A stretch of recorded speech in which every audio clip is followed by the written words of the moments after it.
It is Friday morning. It is time for Dattitude, episode number 188. And I'm here with Larry Holder of The Athletic again.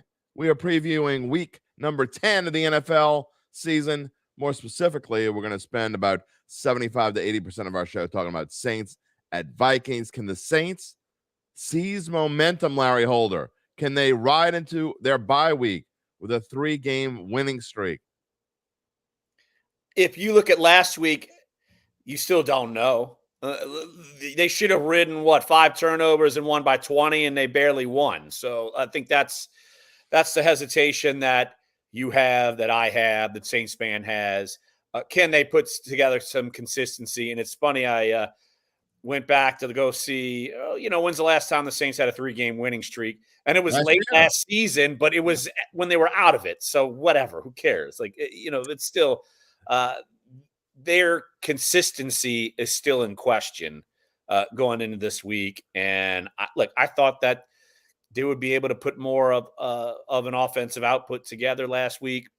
Didn't happen as much, but they won, which was more than what Carolina did against the Bears last night. So, hey, look, the Saints have every opportunity to go win this game, get to 6-4, get to the bye week, build some momentum. And the Vikings, we know they're missing pieces everywhere, but as all you got to do is look at that spread and say, all right, this is not going to be some blowout game. You got to take the Vikings pretty seriously, even though the Saints are favored on the road. Never even asked you how you were doing. We just jumped right into it. How are you doing? Look, hey, I'm doing great. Midway through the season, man. I mean, we've actually turned the corner. I guess we're officially into the second half now. Officially, because of the Titans, not the actual team, but the Titans of the NFL, the Bears and Panthers last night in grand fashion. I mean, that is one heck of a way to start off week number 10. I mean, I can't think of a better way. I mean, you look at the Panthers, there they are at the bottom of the NFC South. They surprised me at 1-8. We'll talk about them maybe a little bit later. But yeah, I had three basketball games to broadcast. We started our high school broadcasting this week on VSN and did 3 basketball games. When I got in the car, there were 3 minutes left in the fourth quarter. I'm like, I didn't miss anything. Right. My son, it's funny you say that because my son had basketball practice 11 and 12s. And so, yeah, I was like, I don't feel like I missed much of anything and didn't even bother to turn it on. Look, I got home and I was watching the Big Brother season finale. So, hey. Man. First Big Brother season I've missed in about 12 years. I just couldn't get into it. Started late and ended late. Couldn't get into it. So, but it's on DVR if ever want to watch it. All right, look. You brought up the spread. I found that interesting because the spread has actually moved a little bit. It was 2.5 all week long. Saints were 2.5-point favorites. And yesterday, before we did our Bayou Bet show, it went to 3, but for a very brief moment, and then went right back to 2.5. So all the bettors needed to bet on Minnesota was it for to go to 3 for just a little bit of time, went back to 2.5. I think this is a pretty evenly split game as far as bettors go and who they're taking. Well, I don't know how that rolls in terms of who bettors are taking, but I do think this is an even matchup. I mean, it's something that the Saints, they do some things much better than the Vikings, and the biggest thing going into this game is everyone's going to focus on takeaways and turnovers, and that is a huge advantage for the Saints. So the fact that they have that, they've got to be able to take advantage of that. And even when Kirk Cousins was the quarterback, it wasn't necessarily – and look, the Saints have been intercepting the ball left and right, which they haven't been doing. They weren't doing last year, totally different this year. But it wasn't necessarily Kirk Cousins throwing picks. It was basically just the Vikings not holding on to the football. Kirk Cousins was involved in that because of sack fumbles, but left and right, people were losing fumbles all over the place. And so the Vikings – have given the ball away almost as much as any team in the NFL, and the Saints are tied for first with takeaways. So that's, to me, a huge factor that everyone's going to be focusing on. But, yeah, look, the Vikings, they're feeling good about themselves. Josh Dobbs, I know we're going to go into this more, but he actually wasn't playing too poorly with the Cardinals. I like how you have to form that. He wasn't playing too poorly. Like, I mean, we expected him to be a flat out bum. I mean, Well, for sure with Arizona. Yeah, that team was so bad. He kept them in games. And actually, like, I have a midseason quarterback outlook where it chops it from weeks 1 to 4 and then weeks 5 to 9. And Josh Dobbs in one of the metrics that I use, EPA per dropback, which is expected points added per dropback, and he was a top 10 guy. really? Yeah, even though like he was he had them in position to score and that sort of thing. But in one game, like, it was miraculous that the Giants came back and won. Otherwise, the Cardinals would have won that game. And Josh Dobbs had a good game that week. But then weeks 5 through 9, it fell totally off a cliff. Like, it was you could tell, all right, he's Josh Dobbs and he plays for the Cardinals. Yeah. But he's in a better spot now. Like, even though the Vikings are missing pieces, coaching wise, like, he's in a better spot. And so that's why I do not sleep on his Vikings team at all. As we go along here, I'll be on for about another 25 to 30 minutes, talking mostly about the Saints. We will wrap up the show with our 3 best games of the week, what I think of the 3 best games of the week. And I will ask Larry for his prediction on those games. We'll talk about them at the end of the show. If you want to leave your comments or you have a question for Larry, feel free to drop them in if you're watching on YouTube or if you're watching on Facebook, and I'll be glad to show. I've turned a new leaf, Larry. I've been kind of, I don't know, over the top, kind of mean to people. I guess mean's the right word. I don't know. I probably said some things to watchers and listeners that maybe over the top a little bit, but it's only because of comments like this. And I'm going to be nice to Troy Thibodeau. Derek Carr is so bad. Where does he figure in your metrics? Because I'm turning over a new leaf. I'm just going to show him, and I'm just going to, maybe I'll roll my eyes a little bit. I'm not going to say anything. I'm turning over a new leaf. But to say Derek Carr, a new leaf, huh? But to say Derek Carr is so bad it's not accurate. I can tell you. There you go. Not accurate. That is not accurate. I'll just tell you in my midseason outlook, middle of the road, number 16. So, and that's look, that's in terms of the EPA per drop back. And I'll just put it to you this way: in the last 5 weeks, in some of the metrics that I use, he would rank 14th in EPA per dropback, and he's 11th in passer rating. So a little above middle of the road. A little above middle of the road. Which, and how many times have I told you? And I don't even know how many times I've said it. Derek Carr's ceiling is like top 10, like top 12. Like, that's his ceiling. So he's about what I would expect. He's not so bad, but he's not top level quarterback, and that's what they're having. And so, look, I think that's part of why you see, the offense isn't always putting up tons of points, and probably why, and it goes back to our Taysom Hill debates, like probably why the Saints are compelled to play Taysom Hill, because he can move the offense more regularly with him in the game, running the football. Than 18-1 when he gets 8 or more carries in a game, lifetime. Just saying.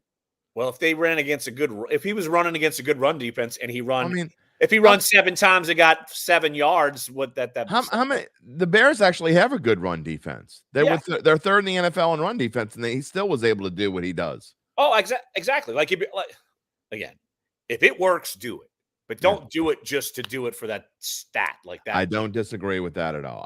That's not what I'm saying. I know. I agree with you there.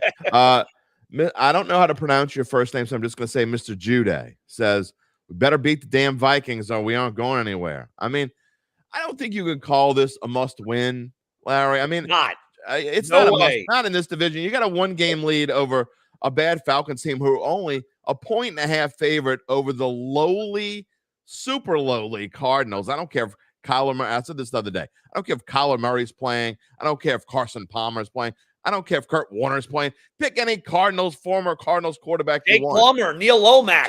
There you going way back. Neil Lomax. Boy, that's going way back in the time machine. It doesn't matter who's playing quarterback. The Cardinals are not a good football team, but yet the Falcons are only a 1.5 favorite. So you can't say this is a must-win for the Saints, because really, if they go 8-9, they're probably going to win this division.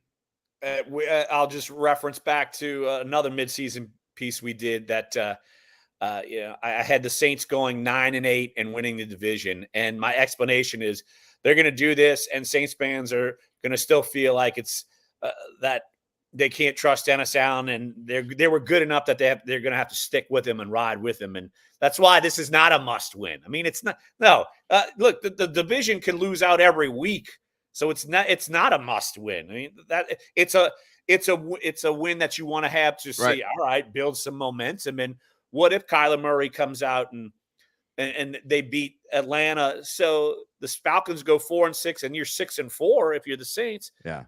It gives you some cushion, like, so that's must win's not going to be till like the end of the season, because this division is so mediocre and stacked up. Like, no, there's no what this game is, and we said, I mean, I think we both said a few weeks ago, like the Saints need to go in there by at the bare minimum 5-5, and so they're going to do that one way or the other. But I think what this game would do is what I heard from the locker room and what I heard from Dennis Allen this past week. And I've said this, I think he's really started to, I hate to use the word mature because we're the same age and we're both old. So I think he started to grow up a little bit as a head coach and start to realize what you're supposed to do and how to handle these sorts of situations. I like the way he's handling press conferences better, the things he's saying. I guess that's easier said than done when you're winning. But I get a feel that this team is ready to take the next step. I don't think by any means they're one of the top tier teams in the NFC, but I think they're clearly the best team in this division. And I think winning this game and riding momentum into their bye week could maybe change the mindset of them just a little bit. Oh, I agree. I definitely feel like this team, this can springboard them to win more games. And here's the thing, like, they can go win after the bye week and go on a little bit of run, but still it's not against the best teams in the NFL. So that's the thing. Like, you're going to go in with guarded, kind of a guarded sense, even if they start winning games. But I do feel like, well, they don't play anybody all year long except the Lions. So, I mean, pretty much. Right. And so, yeah, that's you're basically, I'm not comparing them to the Dolphins, but look, the Dolphins have a good record and they've lost to every good team they've played. Yeah, I think that's a good comparison. Including last week, which I remember all through. How many games did we differ on that one? All I know is I chalked up wins on every one of them. I just wanted to tell you that. We differed on. I don't remember. I have to. You know Cowboys. What? You picked the Cowboys. I did pick the Cowboys. And yeah, you picked the Bills. That was a hose job. And you picked the Bills. Yeah, the Bills just they weren't. That was just flat out wrong. That pick was flat out wrong. There's no question about that. Mark, he was saying this on Bayou Bets yesterday. Mark Satanovich, who is the Vikings starting quarterback? He thought it was Nick Mullins. No, it's not Nick Mullins. It's Josh Dobbs. They traded for Josh Dobbs for a reason. Nick Mullins is out of there. Right. He's on IR. Like, he's not. There's a reason why they went and got Josh Dobbs. And that for the Vikings, I think that was a really good trade. I'm sure. Here's the thing. Like, I'm sure the Vikings are looking at the same numbers that I looked at. Like, Dobbs was solid to good on a bad team, and that team was just getting worse and worse, and you knew Kyler Murray was coming back, and so I think they made a smart trade. They're probably didn't get anything. What do you mean they didn't get anything? They got it like a 7th, and it's a conditional 7th round draft pick. No, I mean, the Vikings made a smart trade. No, yeah, I don't care about the Cardinals. No. The Cardinals got nothing. Yeah, I don't understand it from the Cardinals side at all. Trade. I'm just saying, like, I they saw the writing. Let's go trade for this guy. Yeah. So I think that was a smart move, because the Vikings feel like they can be competitive, and they are in the playoff hunt. I mean, we're gonna get to Josh Dobbs in a minute, because I have some comments / questions for you, Larry Holder, about Josh Dobbs going to this game. We got a few more comments though. Restrictions. There you go. Car between 1 from yard 1 to yard 80, and then put Taysom Hill in the red zone. Just don't have Taysom throw the ball. I don't need to see that. I know he threw a touchdown. It's Frank Gifford, man. He's Frank Gifford. Is he married to Kathy Lee? I don't know, but you know how old I felt when it's like you start realizing most people don't even know who Frank Gifford is anymore, because we're so old and ancient. Yeah. Yes. I mean, good Lord. I agree. We remember when Frank Gifford was on Monday Night Football. Yeah, I don't remember him playing, but I mean, geez. Well, I mean, of course we don't remember him playing. I mean, but yeah, Monday Night Football with Frank Gifford. I mean, good Lord, we're old. Nathaniel says, we will see a Saints team that plays to the level they're competent. That's the fighting spirit, baby. Get pumped up about this game. Look for a Saints letdown. That's a Typical New Orleanian hootout if I ever heard one. That smells like a Jim Derry. Did you just jump on an Oh assumed man, name? are you kidding? Well, I mean, here's the thing. If you play to the level and then you win by like a point, hey, that means you're going to win every game. So what? I was on the final bet last night, and Juan Kincaid asked me.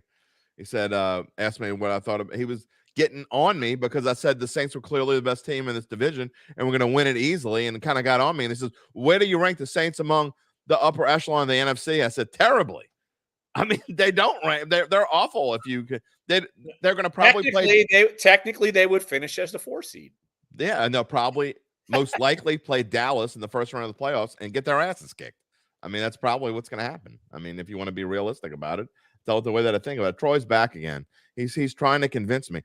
Troy, I get they played the easiest schedule in the NFL. We say this almost every week. You don't apologize for playing crappy teams.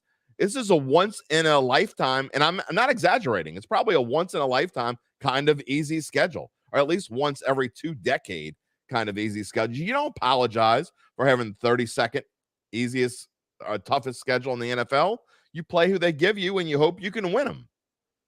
Right. And if you're a good football team, you should win a lot more than probably you've won right now. Like that's part of it. So, but it's the Saints are. I would have assumed they probably would have had one more win, maybe at this point than what they have. But they're the team that I kind of thought they would be going into the season. Struggle on offense, try to get it together, lean on the defense. I know it's maddeningly inconsistent, but yeah, that's just kind of what I thought they would be. I've always said this. Look, they're at the midpoint. They're 5-4. I said the ceiling for wins is 10 games, and I still believe that. Like it's going. Like I said, it could. I think the floor is 9, so I don't know that the ceiling. I think the ceiling is 11, but I don't think they're going to win 11. But I think the ceiling is 11. That being said, anyway, here's the best comment I think so far today, because I think this is 100% spot on. Terrence is saying the Saints will win if they contain Danielle Hunter. I mean, that again, that's easier said than done, but you got to say the offensive line, Larry, has played a lot better the past few weeks. I don't know how you grade those guys out, but I know PFF has them. They've gone from like 31st to somewhere in the neighborhood of 23, 24. And that doesn't sound, that's not great by any means, but it certainly beats where they were. Andrus Peat coming back. I thought he did a really nice job at left tackle, which was surprising that they even left him there and put James Hurst at guard. So far, they're holding up. Yeah, and who would have thought that Andrus Peat, the fact that he's gotten in there and he's helped them in that spot. I mean, that's to me that may be one of the biggest surprises of the season for the Saints. And so, it's funny that Danielle Hunter got brought up, because today I had another midseason outlook, and it was all about pass rush. And Danielle Hunter is definitely a bit of an anomaly. And I'll just put it to you this way. I'll read off how the Vikings are and how Danielle Hunter is. And so in terms of pass pressure percentage in the NFL, the Vikings are 29th. Ooh. They're 13th in sacks with 24, but they blitz the most in the NFL, 31.6%. So they blitz and still That's your don't Flores defense. They still don't create a ton of pressure. Now, as for Danielle Hunter, if you're looking at sacks, he leads the NFL. If you're looking at pressure percentage, he is 73rd in the NFL at 11.4%. So he plays a ton of snaps. I think his snaps as a pass rusher is like 4th in the NFL. So he plays a ton, but he's not as the league average is 10.8%. So he's a little above average in pressure percentage, but just to kind of put in perspective, all right, Danielle Hunter has 11.4% in terms of pressure percentage. The top guys in the NFL, like your elite guys, I'm scrolling through my story right now. Micah Parsons, he's 3rd in the NFL, 22%. Trey Hendrickson, 20.3%. Myles Garrett, 19.3%. Rashawn Gary, who's 2nd, who just got freshly paid, 22.1%. So, but with all those guys, Larry, though, that you just mentioned, they have a lot of help is the difference. Parsons has a lot of help. Hendrickson doesn't. Yeah, I guess not. Garrett he's the main guy, but he doesn't have a ton of help. Now Parsons, the Browns are pretty good. Yeah, but I mean, he's been doing it forever. So he's like same thing with like Max Crosby. I think Max Crosby they definitely aren't in it very is 13th in pressure percentage. And he really has no help. So, I mean, he's elite. Although a lot of these guys I'm mentioning are elite. But Dallas, like they have 4 guys in the top 22. And it was like out of 184 pass rushers. Dallas has a ton of guys, but that's the thing. Like Minnesota, they got one guy. If you could slow him down, the rest of the team, like this is viable. Like the Saints should be able to have time to throw the football, even though Danielle Hunter's got that big sack number. It's a little more deceiving when you kind of dive into it. Larry, trying to compare it to a past opponent, would you say that their defense maybe is a little bit like Jacksonville's? I mean, you talk about Josh Allen is a lot like Hunter, I think. And he doesn't have a lot of help. So, and the Saints, I think were, even though they lost that game and they didn't do anything in the first half, but they started turning things around. I think that's, if they can figure out a way to give Pete some help, like Terrence was saying, I think that's not a terrible matchup, something they can handle. Yeah, I think that's fair. It's like I said, Danielle Hunter, free agent to be. Look, he wants the sack numbers. He's going to get paid. I mean, there's no doubt about it, and he's a very good player. I get that. But there again, he's on the field a lot, so it's the numbers, and like a lot of those guys I mentioned, like. They are all on the field a ton too, and their pressure rate is much better than his. So you can actually contain him, but when he gets pressure, he's taking the quarterback down. Like that's maybe more of what it says. He's gonna get in there, right? Yeah, he's gonna get in there. So yeah, it's definitely something that you're gonna have to zero in on. This won't be a 1 sack week, most likely, as the Saints have had for the past few weeks. Restrictions ask, can we say Dennis Allen's career is turning the corner if he has his first winning record? I think the answer is yes to that. But that goes to the point. Something you said earlier about the Saints 3-game winning streak. If they can win this one, here's another stat for you. If the Saints win this game, they'll be 6-4 in 2 games above 500 for the first time this late in the season since Drew Brees was the quarterback in 2020. So, I mean, I think they are making progress. Again, I know you look at who they're playing and blah, blah, blah. But, I mean, come on, man. I mean, you take it where you can get it. If you can get 2 games above 500, again, I think it changes the mindset. Oh, absolutely. Look, I feel like even in a win last week, it wasn't the prettiest, but they won. 2-game winning streak. You didn't play your best football, but you still won. Like you didn't play your best football overall, because let's be honest. Like the defense looked kind of like they were on their heels in the first half, and then they cranked it up in the second half. Offense, was stagnant in the second half, seemingly. Special teams, I mean, it's Blake Group. He's missing field goals. You got to be making. So they didn't play anywhere near a complete game. Got out and won. And look, Tyson Bagent, Bagent, whatever you want to call him. I mean, the Bears have won 2 games with him, so it's not. And the Bears almost won a third by almost beating the Saints. So look, they're scratching and clawing. So they're in games, at least in the last few weeks. All right, I'm not sure how to pronounce this name here, but would I be confident to guarantee a playoff spot? I might be dumb, but I ain't stupid. No, I'm not guaranteeing a playoff spot. I think that the Saints will have a great chance to go to the playoffs. If I had to put a percentage on it, I'd say 80%.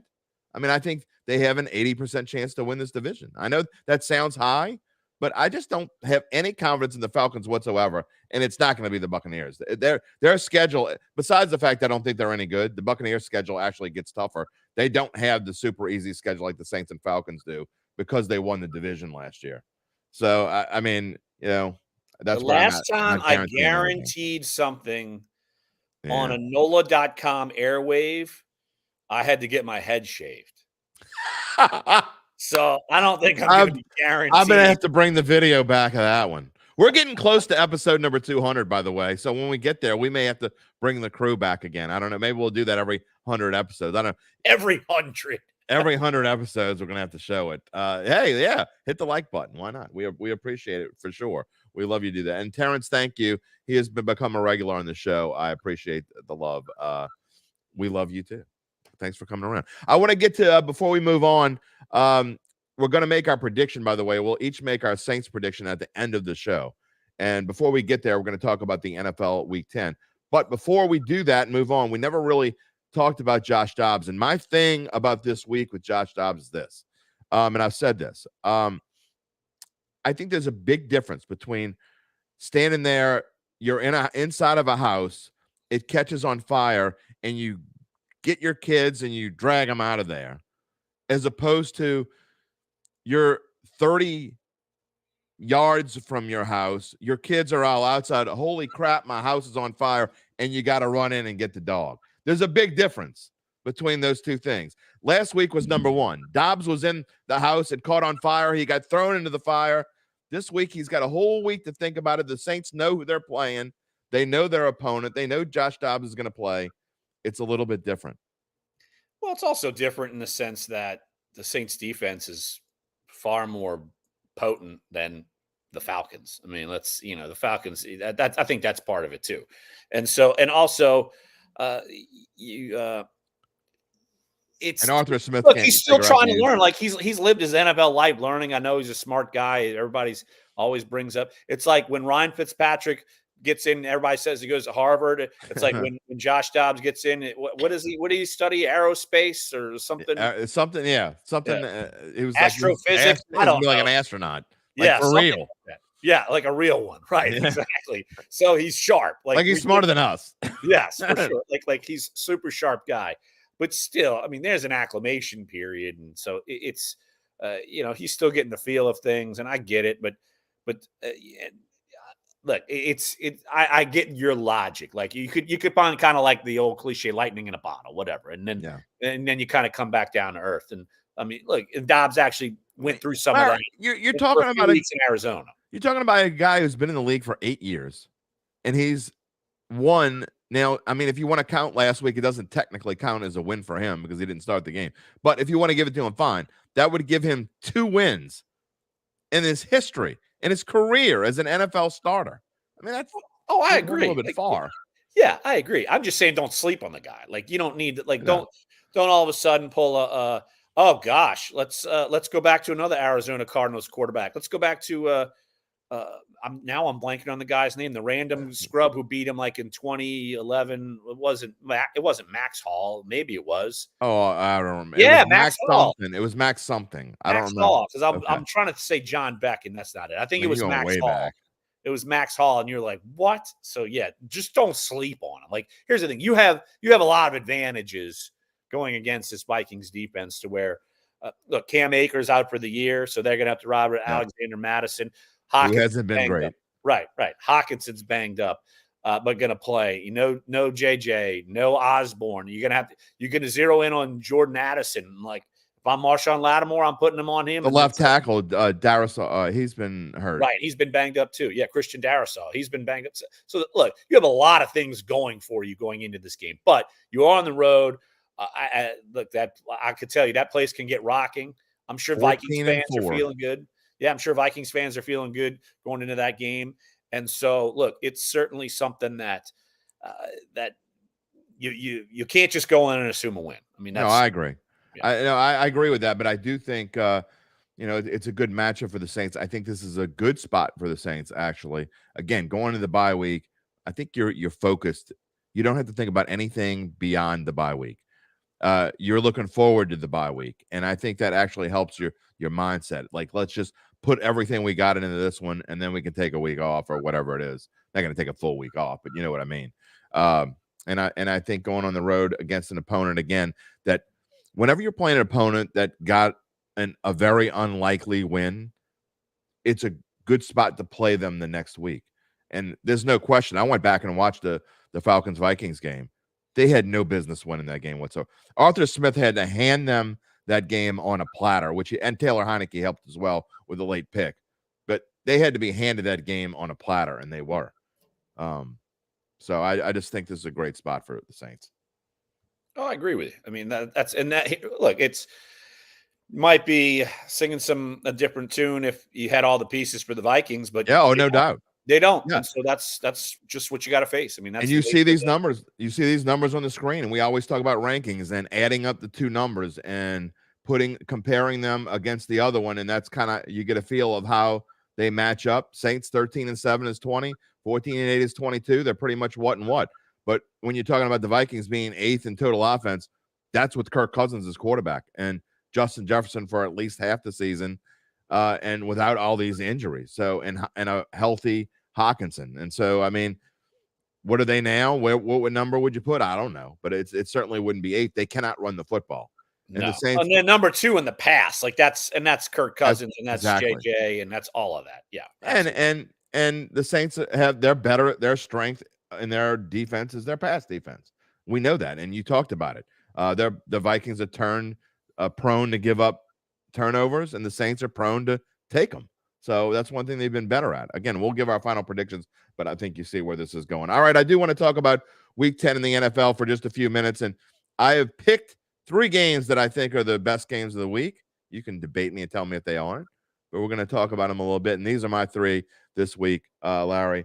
Start off with Browns Ravens. This could be an absolute slugfest. I know that the Ravens are the flavor of the week, and you can tell me whether you think they're the best team in the NFL, but a lot of media experts think this week they're the best team in the NFL. A couple weeks ago it was San Francisco. A couple weeks before that it's been the Eagles, it's been the Cowboys, it's been a lot of teams. But is it the Baltimore Ravens?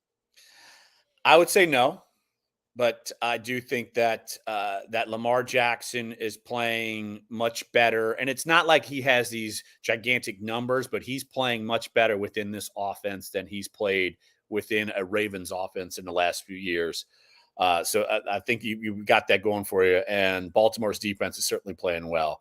But I don't think they're. I know we have them in our power rankings number 1, but that's a 1-man band. I didn't vote on that, so that's our. Oh, they're a 2-man band. You can call Roquan Smith, put him in there too. No, I'm just saying it's a 1-man band who does our power rankings. Oh, I gotcha. Oh, like we don't vote on them. We used to vote on them. Now that's too much. That takes too much. Herding cattle and rounding up the cats. No, that's not going to happen. Why don't you say send it in by Tuesday at 7:00? It's not that hard. Because people don't do it.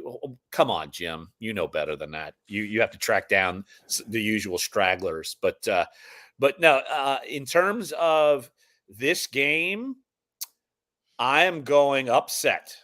I'm going Cleveland because I think this could be a low-scoring game. And look, Cleveland's got a defense that can contain them.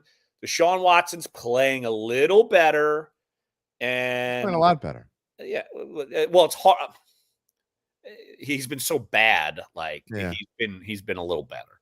But no, I'm going straight up Cleveland. I'm picking the upset. I'm too chicken to pick the upset straight up, but I do love Cleveland getting 6.5. And it wouldn't surprise me one iota if you're right here. I think when you get demolished by a division opponent, especially at home, that this team as well as anybody. And Lamar Jackson is best when he's playing teams that don't know how to play him. The Browns know how to play him. I think it's going to be a low-scoring, slobber knocker kind of game, a 17-13 kind of game. I don't think either team reaches 20. I think the Ravens win, but again, wouldn't surprise me at all if Cleveland won this game. And I certainly think the Browns cover. So that's where I'm at with that. You know what? I hope Larry's right because I want a new flavor of the week next week. It could be San Francisco again. San Francisco going to the Jacksonville Jaguars. 3-point favorites on the road, maybe kind of a slight surprise, but the Niners are getting healthy, or at least healthier. Deebo Samuel's supposed to come back. Trent Williams, no one's really talking about that. To me, that's a way bigger story. He's coming back. Brock Purdy has been pressured a lot more without him in there. And then Christian McCaffrey doing what Christian McCaffrey does. I obviously like the 49ers here. And the Jags they're better on the road, kind of like the Saints. Yeah, I'm going 49ers here. And so with all the reasons you just said, like Brock Purdy, he's coming. He's had his toughest 3-game stretch of his career. But you're getting Deebo back. Like you said, Trent Williams, no question. I don't care if you don't. Deebo, whatever. Chase Young, you add him, whatever. You're getting Trent Williams back. That shores up a 100%. heck of a lot of issues that you're going to be having. And so, yeah, I think that addition alone would have them, in my eyes, the winner of this game. But yeah, you add it all up. I think the 49ers kind of can bounce back. I am curious to see how well Chase Young plays, because look, their pass rush has not been as great as it should have been. Look, and they've gotten Javon Hargrave was a huge acquisition. He's been fine, but not all pro caliber. Right. And it's really just been the Nick Bosa show. And so I think they need to kind of beef that thing up. I think Chase Young's having his best year. Pass pressure rate. Everybody talked about his rookie year. He's only played, like, he's been injured so much. It's not hard to have your best year. Right. But no, he's having by far his best numbers, like in terms of pressure rate. Like, so that's a great addition. And he's like opposite of a guy he knows, Nick Bosa, Ohio State days. So yeah, I think that could be one of those.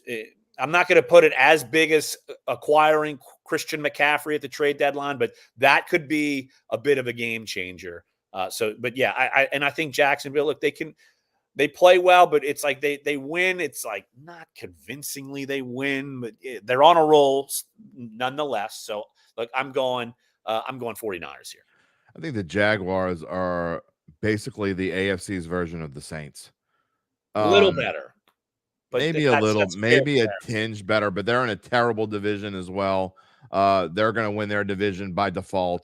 But when they play somebody good, I just don't see them winning. I mean, I know they can and have, but I just think as they get closer down the stretch, I just don't think they match up well with a team like San Francisco. I just don't. I think the Niners win and cover. I think Larry and I agree on that. Okay. Last game on the docket here. I had a tough one with the third one. I was kind of going back and forth between Texans, Bengals, and this one. So before we get to this one, what do you think about Texans, Bengals? I think the Texans are going to be really good. And look, last week was fun. CJ Stroud is obviously better than a lot of people thought, including me. 470 yards passing for a rookie is fantastic, even if it's against the Bucs. But I just think when they go on the road and they're going to play in the jungle, I think they're in for a rude awakening here. I mentioned him earlier, Trey Hendrickson. He's a difference maker. That defense is getting better. I think that's a big thing for the Bengals, too. They're starting to catch momentum. Like, they're a team that we know when they catch momentum, they can keep it going. Yeah, they're like a Super Bowl contender. Right. That's the difference when you talk about them and maybe some other teams like the Jaguars. Yeah, they won a bunch in a row, but come on. The Bengals, they're starting to get on a roll. Now, the Bengals offensively, curious to see how well Jamar Chase moves. And T. Higgins, of course, he's hurt again. Talk about a guy losing money on the verge of free agency. I mean, he had a great game last week, but if you're a team and you think if he thinks he's going to get number one receiver money, I would be hesitant as a team trying to buy him. But still, yeah, I think that you look at the environment. You look at the caliber of team that they're playing against. Yeah, I think, look, Stroud might make some plays. I mean, yeah. But I just think that the Bengals, to me, are in a different league. I was asked a couple, maybe it was earlier this week on an interview I did, like, name my top 4 teams in the NFL, and I put the Bengals in it. Like, I am a huge believer that they're moving up, and I'd put them there right now. I bet them about 3-4 weeks ago at plus 650 to win the division. I mean, 6.5 to 1. And I think there's a legitimate chance. I was kind of down on them, like, against some of the bigger teams, but they proved me wrong. I mean, the last week, it was all I needed to see. I mean, they looked like the best team in the NFL last week. It wouldn't surprise me at all if the Bengals ran the table the rest of the way. Well, now going into this week, Joe Burrow, he's number 5 on the MVP odds list. Like, that's crazy. Like, it's jumped like that. People are starting to catch on. But in some of my analysis, I was beating the drum for the Bengals weeks ago. It's like, all right, look, they're coming. They're coming. Yeah, I was wrong about that, and I thought they would be good but not great. I think I'm wrong. I think they can be great. We'll find out. All right. Last game to talk about here in week 10. It's a 305 start. We don't have a whole lot of 305 starts that are kind of marquee matchup, but I believe this is going to be I think this is the top Fox crew. I think Olsen and What's his name? Kevin. I don't forget what his name is. Anyway, I think this is the top Fox crew here doing this game. Lions at Chargers, and it seems like everyone and their grandma is betting on the Lions here. I mean, but the fact this line has stayed 3, the people who have money and know what they're talking about aren't betting on the Lions. I'm taking the Chargers only because, to be contrarian, again, Aunt Mabel and Drunk Joe want to bet on the Lions. They think the Lions are that great. I know the Chargers didn't play well against the Jets last week. I get that. And they have a lot of injury issues themselves. But I just think that, again, when everybody's betting one way, I'm going the other. I'm going Lions. I just think that the Chargers, they're just as erratic. Here's the thing: like when you have a stud quarterback and you have bookend defensive ends, and you're still erratic. Yeah, I mean, come on, that I hear you. that is more mind-boggling than some of the Saints stuff going on, which is why Brandon Staley, if they don't make the playoffs, he's fired. He's awful. You would hope. Yeah, you would hope. Right, you would hope if you were like one of 8 Chargers fans. But still, like here's the thing: I bet you Lions fans are there in droves. 100%. I guarantee you. Get out of there'll be more Lions fans. The team's winning. Yeah, and go to a new state. Absolutely, like it's going to sound like a Lions home game. It's funny because the some of the sharps that I listen to, the podcast, the people who kind of run with the Lions they keep saying, this is going to be like a Lions home game. I hate when they say that because I get there'll be more Lions fans there, but the Lions still have to fly there. They're in the visitors' locker room. The Chargers get to sleep in their own beds. Look, it's not just the fans. Look, the Saints last week, there were more Bears fans, I think, and I'm not exaggerating. I really think there were more. I can hear it. Yeah. I think there were more Bears fans in the Dome last week. It's embarrassing, honestly. Who that should be embarrassed and ashamed of themselves. I get that you don't like Dennis Allen and some of you don't like Dennis Carr, but it's embarrassing. Support your team like you care. And if you don't care, then go feed the pigeons on Sunday. All right, going back, and as we close out the shows we do every week, Larry and I have pretty much been on the same boat here, except for maybe Lions Chargers, as we just told you. We're going to make I took the Browns. You didn't have the guts. Well, I'm on your side. I think you have a good chance to be right. I'm not completely dissing you. I definitely think they're going to cover. Definitely think they're going to cover. Nathaniel says, what was the turning point when the Lions became better than the Saints? I don't know. Beating the Green Bay Packers last year was the turning point at the end of the season. And Jared Goff, in the metrics I tell you, he was the number 1 quarterback from weeks 10 to 18 last year. When we get to week 18 midpoint last year, and then especially the last game last year, that's where it started to turn for the Lions. Jared Goff, don't get me started.